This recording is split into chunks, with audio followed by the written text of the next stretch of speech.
를 부르시고 우리로 말미암아 하나님 큰 영광 받아 주옵소서. 오로지 하나님께 예배드리는 이 시간이 가장 기쁘고 복된 시간 되기를 소망합니다.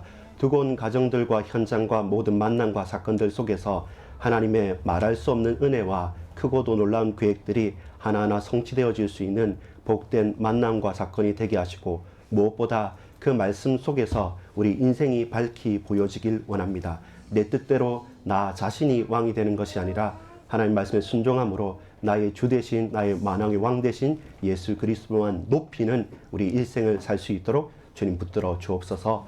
구주 예수 그리스도 이름으로 간절히 기도 올리옵나이다. 아멘.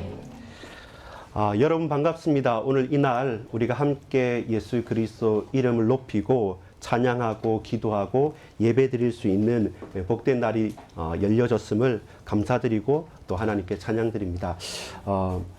저에게 있어서는 걱정도 있을 수 있고 고민도 있을 수 있습니다. 또 여러분도 마찬가지지 않겠습니까? 근데 많은 사람들이 어디에 좀 집중을 하고 어디에 많이 주목하냐면 이제 셀럽들이라 할까요? 여러 가지 집중되어지는 유명한 사람들이 있습니다. 근데 최근에 보면 어떤 유명한 사람들이 많이 뜬 만큼 문제가 생기니까 일반적인 사람들이 실수하는 것은 그냥 넘어갈 수 있지만, 아주 유명하고 또 많은 사람들이 알고 또 책임을 가진 사람들이 실수와 문제를 일으키게 되면 그만큼 대단한 지탄의 대상이 되는 것을 우리는 쉽게 보게 됩니다. 그래서 그렇죠. 정치인들도 투표하는 사람들 말고 임명직으로 뭐 장관이 된다든지 아니면 청문회를 해야 된다든지 하는 경우가 되면 되도록이면 요즘에는 싫다고 하는 분들도 제법 많다고 합니다. 그만큼 우리의 과거 또 우리의 배경, 저와 여러분이 살아가는 현장에서 말하기 힘든 일들과 사건들이 많습니다. 자, 그런 가운데 오늘 로마서 16장 10절에 아벨레라는 사람과 또 우리가 읽었던 아리스토블로 이렇게 발음하는 이 인물이 그냥 우리는 지나치는 한 사람의 인물일 수 있지만 자세히 역사를 더듬어 가보다 보면 생각보다 우리가 좀 깊이 마음을 쏟아야 될 필요한 인물인 것이죠. 그래서 한 무명의 인물일 수도 있고 혹은 유명하게 우리가 아는 인물일 수 있는데, 그 어떤 인물이라 하더라도 하나님께 쓰임받은 인물, 하나님께 손에 붙들림 받은 인물, 그 한 사람을 통해서 그 권속이라고 하죠. 그 온 가족과 가문을 향한 크고도 놀라운 계획이란 것은 무시할 수 없고 저와 여러분이 깊이 새겨야 될 것입니다. 여러분, 오늘 우리가 이 예배를 마치고 나갈 때 좀 소망을 가졌으면 좋겠습니다. 어떤 소망이냐면, 부족하지만 나와 우리의 가정과 우리 가문과 우리 후대들을 통해서 참 하나님 앞에서 다른 유산을 줄 수 없지만 믿음의 유산을 받고 믿음의 유산을 물려주고 믿음의 유산을 공유할 수 있는 믿음의 가정과 가문 되어지기를 간절히 소망합니다. 그리고 그걸 위한 결단도 있고 그걸 위한 도전도 있고 그걸 위한 부단한 하나님 앞에서의 많은 경주가 있기를 간절히 소망합니다. 여러분, 지금 우리가 보면 성경이 역사적인 사실이란 것과 예수 그리스도께서 AD, BC, 주전, 주후를 나누는 가장 중요한 인류 역사상 가장 중요한 인물이라는 것에 대한 부정할 수 있는 사람들은 별로 없습니다. 예수님을 믿든 믿지 않든. 근데 약간 중간에 떠 있는 시기가 있습니다. 그게 뭐냐면, 우리가 잘 아는 다윗 왕이 이스라엘의 왕으로 즉위한 때가 언제냐면 BC 1000년입니다. BC 1000년. 예수님 태어나기 약 1000년 전에 다윗이 이스라엘의 왕으로 즉위를 하게 됩니다. 통일 이스라엘 왕국에. 그러니까 아주 오래된 일이죠. 지금으로부터 보면 3000년이 넘었던 때이지 않습니까? 그만큼 우리가 아주 오래된 인물이지만 잘 아는 것은 많이 듣고 많이 이야기하기 때문에 그렇습니다. 약 그 청년 이후로 로마가 이스라엘 성전을 회파하는 AD 70년, 주 70년까지, 그 이후로는 이제는 우리가 잘 아는 디아스포라, 유대인들이 막 흩어져서 살게 되죠. 그렇다면 약 1000년 동안에 어떤 일이 있었냐고 하냐면, 그 뒤에 선지자들도 있고 여러 가지 사건들 중에 제일 유명한 사건이 뭐냐면 바벨론의 포로로 끌려가는 사건입니다. 바벨론의 포로로 끌려가는 사건. 그리고 포로로 끌려갔다가 다시금 돌아오게 되죠. 그리고 학사 에스라 느헤미야에서 다시 성전을 재건하는 시간들, 그리고 우리가 잘 아는 구약 성경의 맨 끝 선지자가 누굽니까? 말라기 선지자지 않습니까? 그때까지 역사를 보면 우리가 다윗의 즉위 BC 1000년, 주전 1000년부터 그리고 포로로 귀환을 해서 회복되는 부분들, 그까지가 약 한 444년 BC, 그러니까 그 BC 1000년부터 440년 때까지의 그 약 600년 가까이의 시간 말고 나머지 예수님 오실 때까지 말라기 선지자 이후로는 약 400년이 붕 뜨는 시기란 말입니다. 그때는 성경은 침묵하죠.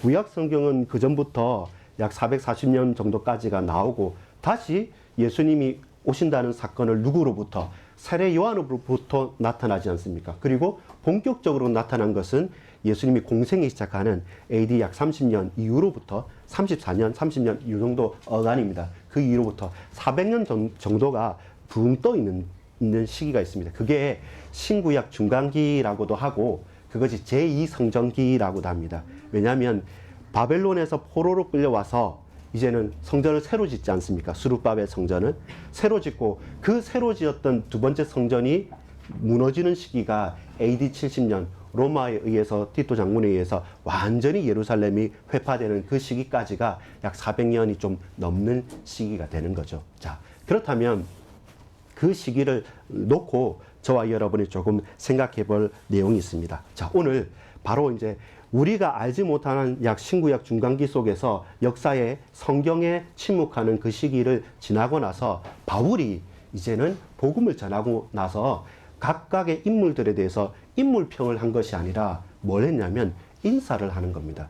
로마서 오늘 본문을 보면 그리스도 예수 안에서 문안하라. 누구누구를 문안하라. 누구누구와 그 집에 있는 교회와 그 권속들에게 문안하라. 이렇게 오늘 로마서 16장 3절부터 16절까지 길게 말하고 있습니다. 마치 어떤 것 같냐면 여러분 그거 기억나십니까? 주로 연말에 시상식 할 때 무슨 상 하면 이제 어떤 사람은 뭐 그 배우 같은 경우에는 자기 헤어샵의 원장님 이름까지 말하면서 누구 막 길게 얘기를 합니다. 그만큼 기쁘겠고 그만큼 시상식에 내가 상을 탔을 때 고마운 그리고 또 내가 감사를 표하고 싶은 사람들이 떠오르겠죠. 마찬가지로 사도 바울이 로마 교회에 편지를 보냅니다. 그 편지를 보내면서 가장 유명한 성경 로마서가 딱 이렇게 전달되어지는데 그 가운데 보면 로마서에는 어떤 내용입니까? 전반부에는 아주 중요한 교리에서 말합니다. 믿음이 무엇이고 복음이 무엇인지 분명하게 우리가 어떻게 믿고 무엇을 향하여 살아야 될 것인지 말하고 후반부에는 그렇게 말로만 하지 말고 제대로 너희들 살아야 된다라고 하면서 우리의 삶은 또한 어떠해야 될 것인지 아주 논리적으로 복음에 대해서 믿음에 대해서 신앙에 대해서 설명도 하고 또 한편에는 이 노 사도가 인생을 그렇게 살아왔지 않습니까? 많은 부분에서 살아왔고 체험했기 때문에 이렇게 실천해야 된다는 삶에 대해서 정말로 부딪히면서 살아왔던 것을 실천할 사항들을 하나씩 구체적으로 풀어냅니다. 그리고 마지막에 인사를 하는 겁니다. 어떻게 인사를 합니까? 처음에는 하나님께서 나를 부르셨다.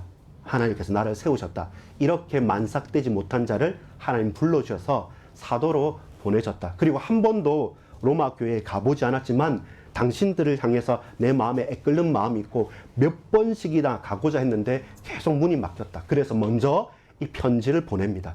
편지를 보내면서 당신들의 믿음을 알고 당신들의 열정을 알고 당신들의 사랑과 배려를 충분히 나는 소문으로 들었습니다. 칭찬합니다. 그런데 이런 부분들은 제대로 알아야 됩니다. 그리고 정말로 이렇게 제대로 살아야 됩니다. 나는 이제 당신들에게 가겠습니다. 라고 말하면서 그들에게 요청을 합니다.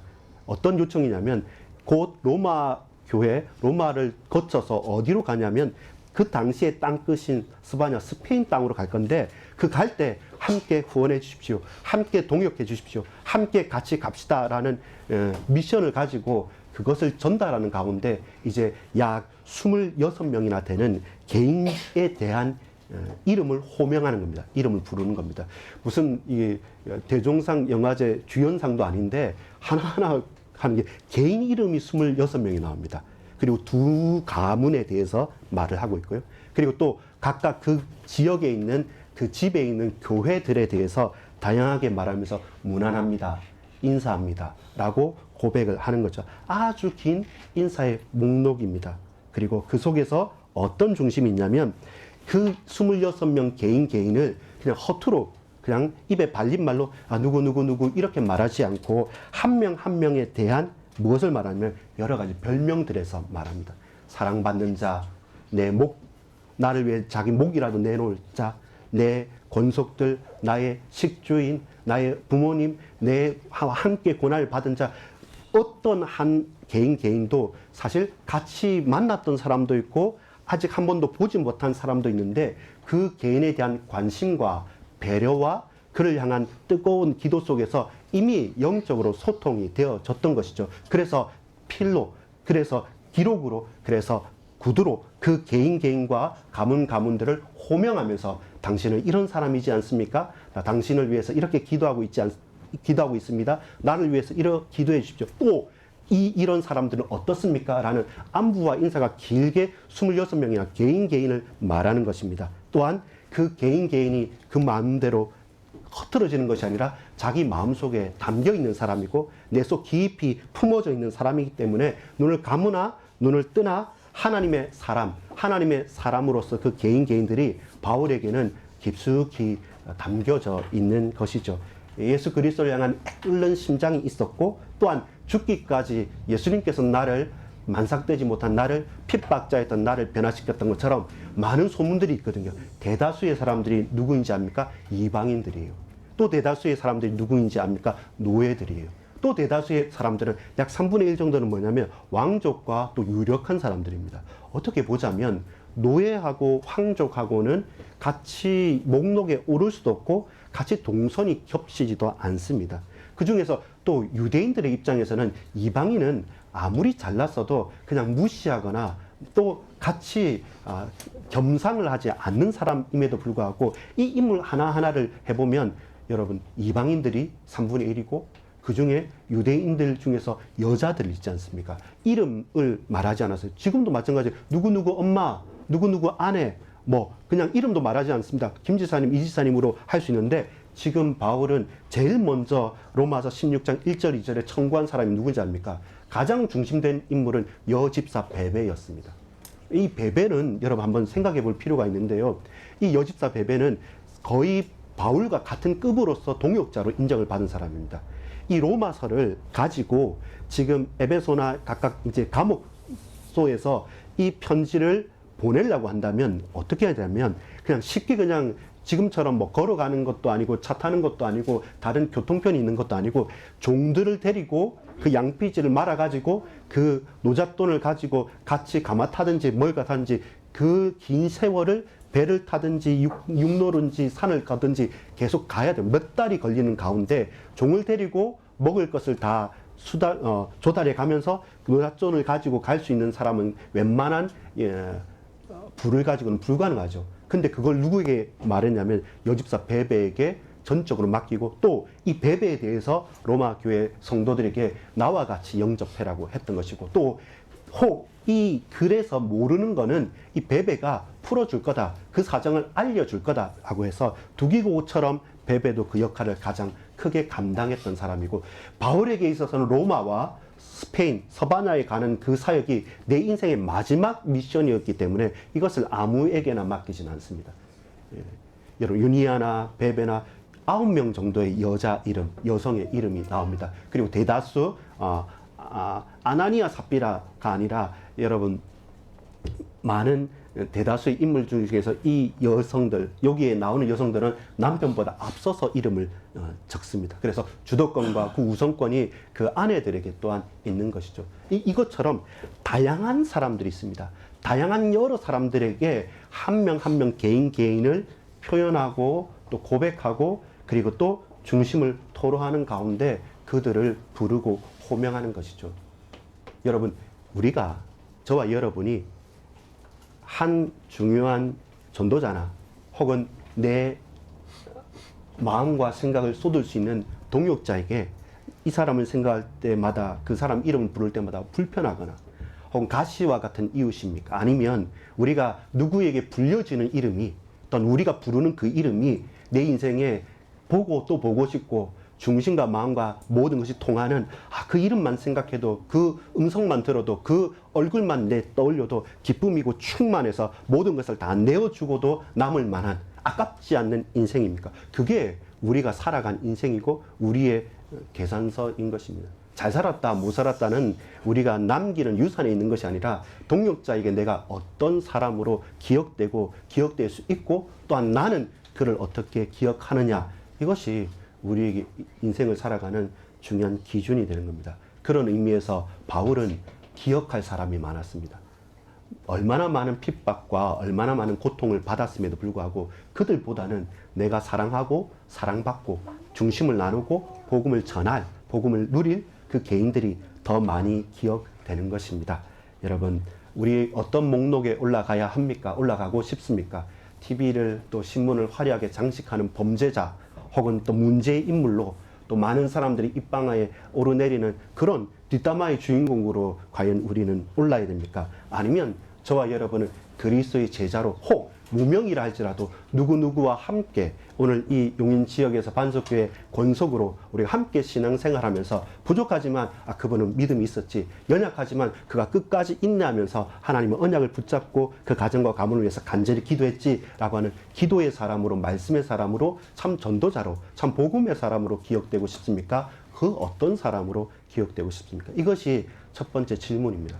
로마서 16장에 호명됐던 그 개인들은 적어도 바울의 이 고백과 그 호명과 기록으로 말미암아 영원토록 성경에 남는 사람이 됩니다.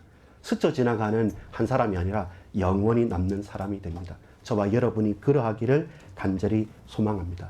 그러면서 중요한 특징이 하나가 뭐라 했습니까? 다양했지 않습니까? 다양했는데 어떻게 이들이 하나가 되고 같은 인사 목록에 올라가게 됩니까? 딱 하나입니다. 그리스도 예수 안에서입니다. 그리스도 예수 안에서 문안을 하고 문안을 받는 것이죠. 노예도 있고 종도 있고 주인도 있지만, 그러나 그 신분과 그 인종과 그 남녀노소가 다 허물어지고 무너지고 그걸 뛰어넘을 만큼 그리스도 예수 안에서 우리는 뭡니까? 통일되는 것이고 하나 되는 것입니다. 골로새서 3장 11절에 보면 거기에는 헬라인이나 유대인이나 할렙하나 무할렙하나 야만인이나 스구디아인이나 종이나 자유인이 차별이 있을 수 없나니 오직 그리스도는 만유이시고 만유 안에 계시니라. 그리스도 안에서 모든 것들이 통합되고 함체되는 것입니다. 갈라디아서 3장 28절도 유명합니다. 너희는 유대인이나 헬라인이나 종이나 자유인이나 남자나 여자나 다 그리스도 예수 안에서 하나이니라. 통합되고 하나되고 그리고 만유 안에 계시는 그리스도로 말미암아 결국 그렇구나. 종도 왕도 노예도 자유인도 남자도 여자도 노인도 아이도 다 그리스도 안에서는 통일되는 것이구나. 에베소 1장 10절에 보면 하늘에 있는 것이나 땅에 있는 것이 다 그리스도 안에서 통일되게 하려 하심이라. 이 가운데 하나님의 사람으로 통일되어진 겁니다. 자, 그렇다면 여러분, 왜 하필 아리스토블로의 권속입니까? 오늘 로마서 16장 10절에 왜 하필 그리스도 안에서 인정함을 받은 아벨레에게 문안하라, 아리스토블로의 권속에게 문안하라 라고 했냐면, 여러분, 아벨레라는 사람과 아리스토블로의 권속이라고 했죠. 이 두 인물과 이 두 가정이 어떤 사람이냐면 로마의 황족의 가문입니다. 그래서 아벨레는 이렇습니다. 그리스도 안에서 인정함을 받은 아벨레. 아벨레는 아마 이때까지 생존해 있는 것 같고요. 지금 뒤에 나오는 아리스블로의 권속에게 문안하라는, 아리스블로의 가족들과 가문이지 않습니까? 이 당시에 아마 역사적으로 보면 아리스블로는 죽었습니다. 죽고 그 남은 가족들은 여전히 로마 교회의 성도로서 역할을 감당했기 때문에 그는 죽었지만 그 가족들은 여전히 믿음을 가지고 있으니까 그 황족과 그 유력한 가문들, 그들에게는 문안을 하십시오. 어떻게 문안을 합니까? 그리스도 안에서 인정함을 받았다는 겁니다. 인정함을 받은 그들입니다.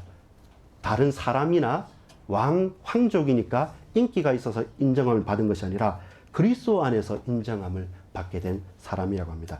예, 여러분, 아리스블로의 권속이라고 했을 때 제가 서두에 말한 것처럼 약 한 440년부터 BC 주후 70년까지 그러면 520-30년 되죠. 520-30년은 성경에 뿡 띄워져 있다고 했죠. 근데 그때 엄청나게 많은 일들이 일어났습니다. 어떤 일이 있었냐면 바벨론에서 포로로 끌려갔다가 다시 해방을 받지 않습니까? 그리고 그냥 그렇게 해방을 받고 잘 있으면 좋은데 바벨론의 지배에서 벗어나고 나서 그다음 누구의 지배를 받습니까? 페르시아의 지배를 받습니다. 왜냐하면 메데파사에서 고레스 왕이 풀어줬지 않습니까? 그럼 풀어주면 좋은 게 아니라 풀어주면 또 거기에 족속이 되고 거기에 또 조공을 바치게 되는 거죠. 다만 자치를 허용하는 겁니다. 그 이후에 뭐 이런저런 많은 사건들이 있었지만 그래도 자치를 허용하게 해주는 겁니다. 주로 총독을 파송하거나 너희들 우리 말 잘 듣고 이렇게 조공을 바치면 우리가 인정해 줄게라고 하면서 그렇게 자치를 허용하기 때문에 저기 이집트 쪽에서의 족속들이 일어나거나 여러 가지 많은 가문들이 일어나고 시대들이 일어나서 그 400년, 500년 동안에도 계속 고난을 받고 계속 고통을 받는 겁니다. 뭐 여러 가지 보면 우리가 잘 아는 알렉산더 대왕 있지 않습니까? 약 한 BC 300년대 전후반에서 이거 로마의 지배까지 계속 그 지역의 팔레스타인 지역은 지금도 전쟁이 일어나고 용광로와 같은 지역이지만 여러 가지 교통이나 여러 가지 문화나 정치가 계속 모이는 곳이기 때문에 뭐 크게 웬만한 강력한 힘을 가지지 않으면 항상 뜯기고 항상 물리고 항상 고통받는 지역이었습니다. 그래서 다윗 왕 솔로몬 정도 말고는 그 이후로부터는 계속 내리막길이었기 때문에 사람만 지배자만 나라만 바뀌어가서 늘 지배를 받는 거죠. 항상 고통이 쉽지가 않은 일들이었습니다. 바로 그때 이제는 문제는 뭐냐면 그전에는 이렇게 자치를 이렇게 하다가 이제 우리가 아는 헬레니즘 문화라는 여러분 많이 들어봤지 않습니까? 막 동서양이 막 섞이는 가운데 거기에 요충지로 있다고 보니까 이제부터는 뭐 하냐면 유대인들 하면 특징이 뭡니까?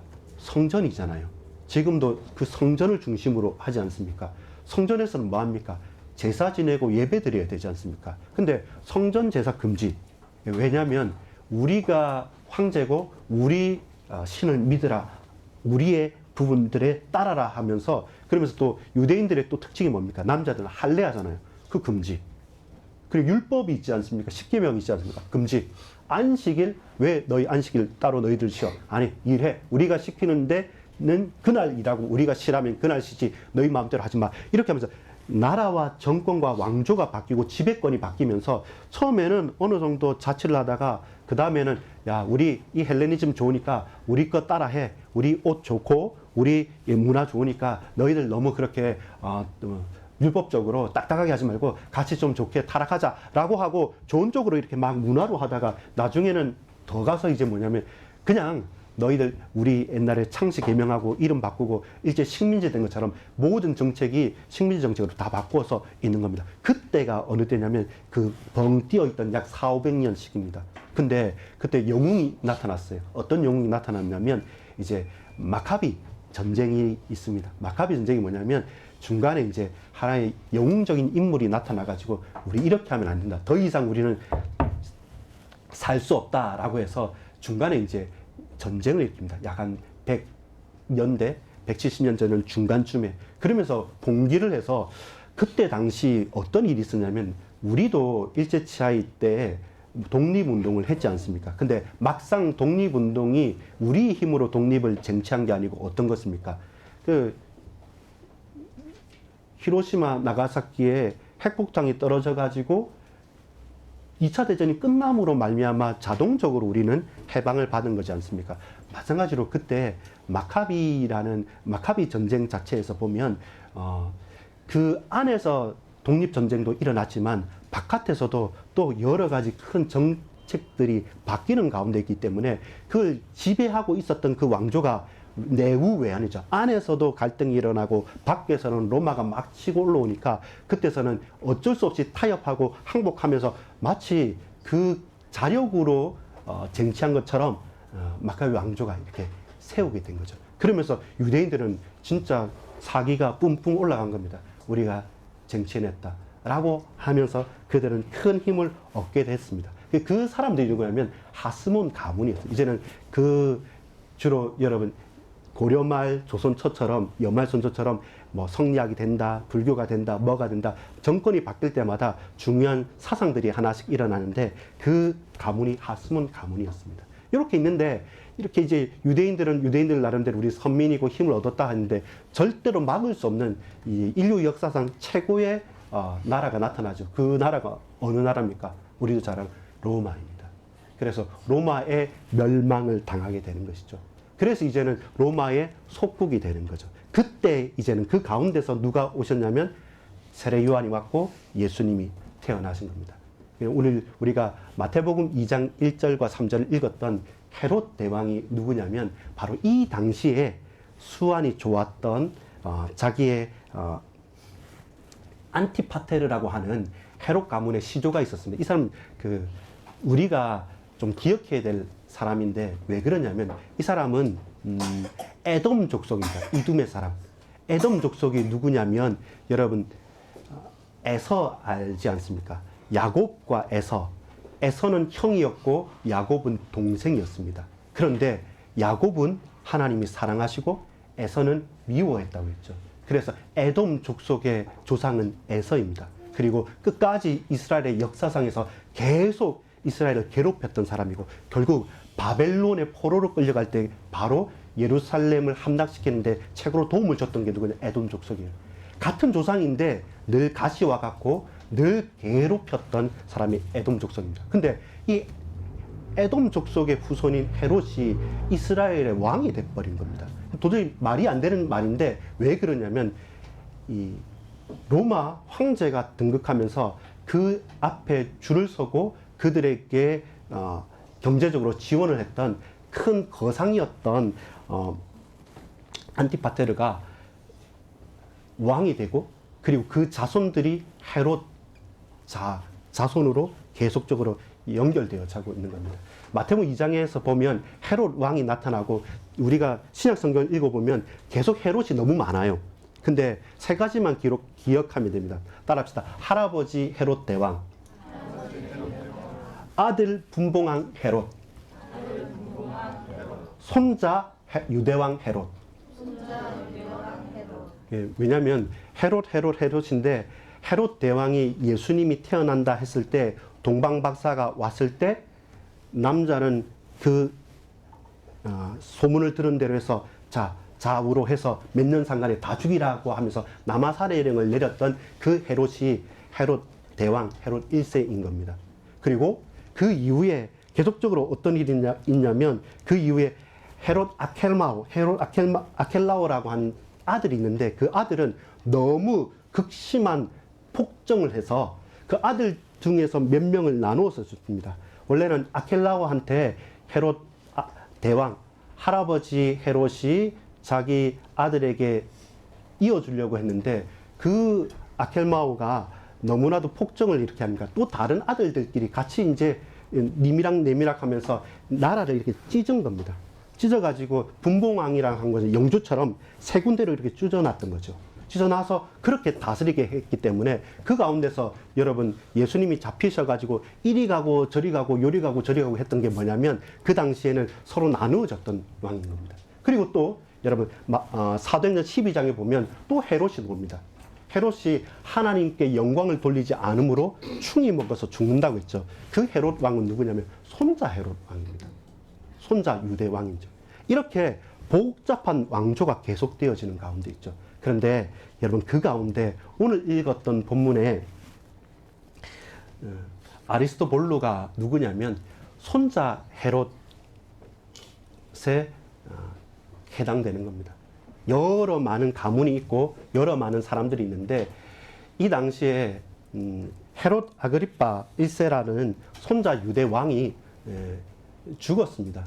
죽고 자기 형의 동생으로서 아리스토블루가 로마에 있었습니다. 왜 로마에 있었냐면 이 헤롯 왕이 절대로 해결할 수 없었던 게 에돔 족속이었고 자기의 신분과 족속이 쉽지 않았기 때문에 하스몬 가문이라고 했던 아까 마카비 운동을 해서 전쟁을 해서 이겼던 그 뼈대 깊은 유서 깊은 가문하고 결혼을 해서 낳았던 손자였던 것이죠. 그래서 헤롯 아그리파 1세가 충이 먹고 죽고 나서 그 다음에 왕위를 계승한 사람이 누구냐면 실제로는 아리스토블로였습니다. 아리스토블로였습니다. 그렇다면 제일 먼저 아리스토블로가 다시 로마에서 유대로 와서 유대 왕이 돼야 될 제1순위였는데 그는 거부를 한 것입니다. 그게 역사적인 기록으로 우리가 추적할 수 있는 것입니다. 왜 거부했겠고 무엇 때문에 거부했겠습니까?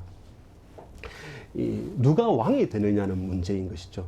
제가 길게 설계했지만 여러분 중요한 것은 그 이름, 호명되는 이름이 누구냐라고 하는 것과 그리고 수많은 금수저, 흑수저, 요즘엔 다이아몬드 수저, 무수저라고 하는 부모에게 또 내가 뭔가를 가진 게 있음을 없음을 한탄하는 시대인데 아리스토블로는 그의 배경과 그의 혈통과 그가 지금 왜 황제의 중요한 역할을 하면서 유대의 왕이 될 수 있냐면 현재 로마 황제의 친구로서 자기 형과 그 개인이 로마에 유학 가듯이 가서 거기에서 일을 하고 거기에서 배우고 있었기 때문에 이제 유대 왕이 되려면 그 로마에서 공부했던 그 사람들을 그대로 로마 유대 왕으로 꼽는 겁니다. 그중 형이 먼저 가서 헤롯 아그리파 1세로 역할을 감당했는데 이제 형은 죽게 됐고 이제 나에게까지 왕위 계승의 권력의 서열이 왔단 겁니다. 근데 그것을 역사적으로 보면 한 3, 4년 상간에 침묵하고 있습니다. 왕도 없고 총독도 파송되지 않고 그리고 침묵하고 이 아리스토블로가 죽고 난 이후에 다시금 그 있는 손자 형제 중에 한 명을 유대 왕으로 또 쓰게 되는 겁니다. 여러분 내가 대통령이 된다. 또 내가 왕이 된다. 혹은 저와 여러분 어떤 자리가 보장되어져 있고 우리가 거부하지 않으면 내 것이다 라고 할 때 과연 양보할 사람이 누가 있겠습니까? 한 푼이라도 단 하나라도 더 돈도 명예도 권력도 추구하는 수많은 사람들이 있는데 근데 로마에서 로마 교회 성도로 알아주지도 않고 핍박받는 현장에 내가 계속 저기 은둔하면서 묻혀있는다 할지라도 가면 된다. 와서 왕이 되라고 하는데도 나는 거기 가기 싫다. 왜? 나는 내 신앙을 지켜야 된다. 그것이 하나님 앞에서 더 가치 있는 것이라고 다른 사람이 비교할 때는 비교할 수 없는 그런 상대임에도 불구하고 그는 그것을 더 기쁘게 가까이 받아들였던 겁니다. 그래서 이렇게 표현합니다. 그리스도 안에서 인정함을 받은 자. 사람에게 인정받고 사람들이 열망하고 사람들이 하라고 하는 것은 그가 왕되면 주위에 있는 사람들은 한자리 하기 때문에 어쨌든 옹이하고 옹립하려고 할 겁니다. 근데 그것이 유혹이죠. 그것이 고통이죠. 왜냐하면 여러분 거기 갔던 모든 왕들 또 총독들 몇 년 살지를 못합니다. 다 전쟁이나 독살하거나 흔들리거나 하는 겁니다. 왜냐하면 그 세례 요한을 죽인 사람도 어떻습니까? 이게 왕이 서로 되고 싶으니까 형제들끼리 싸워가지고 가문 결혼하고 해서 형님 아내를 형수를 취해가지고 내 아내 삼은 겁니다. 그렇게 해서 결혼해가지고 죽이고 쫓기고 별의별 짓을 다 하는 것 가운데서 아리스토블로는 결정하고 결단을 한 것입니다. 이번 5월달 여러분 계속 사람에 대해서 인물에 대해서 우리가 말씀들을 나눠왔습니다. 여러분 우리가 인생에 수많은 사람들을 말하고 또 우리가 호명되고 불려질 것입니다. 그 가운데 저와 여러분은 어떤 사람으로 불려지고 우리가 부르는 그 사람은 누구입니까? 우리가 숨겨져 있지만 그러나 자세히 보면 이 인류의 역사는 이 세상의 역사는 계속적으로 반복되는 역사입니다. 그게 최고라 생각하고 그게 비교할 수 없이 가장 가치 있다고 생각하는데 근데 그 가치 있는 것을 전복해버리고 그 경계를 넘어서버리고 진짜 중요하게 빛나는 것이 무엇인지 알고 나와 우리의 가문은 나와 우리 집은 우상 숭배하지 않고 나와 우리의 가정과 가문은 하나님 앞에서 믿음을 결단코 놓치지 않겠다고 하고 믿음의 선택을 용기 있는 선택을 과연 할 수 있느냐는 겁니다. 그 질문에 대해서 아리스토블로는 대답하고 있습니다. 그 질문과 그 결단에 대해서 저와 여러분 우리 자녀들이 서울대학도 가고 좋은데 취직도 하고 돈도 많이 벌고 뭔가 성공하면 그게 하나님의 영광이라 생각하는데 아리스토블로는 그렇게 생각하지 않았습니다. 좋은 중요한 자리를 예비되어 있음에도 결단하고 그걸 끊어버리고 그러나 나는 이 작은 그리고 이 이름 한 줄 지나가는 내 개인과 가정에 남는다 할지라도 수많은 로마의 왕들은 저는 기억하지 못합니다. 그러나 저는 아리스토블로는 끝까지 우리의 후대들까지 기억할 인물임을 믿습니다. 여러분 이 질문에 대답할 수 있는 저와 여러분 되기를 간절히 소망합니다. 우리 개인이, 우리 가정이 아리스토블로의 권속처럼 주 안에서, 예수 그리스도 안에서 인정받는 가정과 가문 되기를 간절히 소망합니다. 기도하겠습니다. 아버지 하나님, 감사를 드립니다. 수많은 사람들이 있고 수많은 현장들이 있고 수많은 가정들이 있습니다. 그러나 그 가운데 무엇이 성공이고 무엇이 축복이고 무엇이 우리의 면류관이 됩니까? 믿음의 가정으로 그리스도 예수 안에 인정함을 받는 우리 모든 반석교의 권속들 다 되어질 수 있도록 주님 역사하여 주옵소서. 감사드립니다. 예수 그리스도 이름으로 간절히 기도 올려옵나이다. 아멘.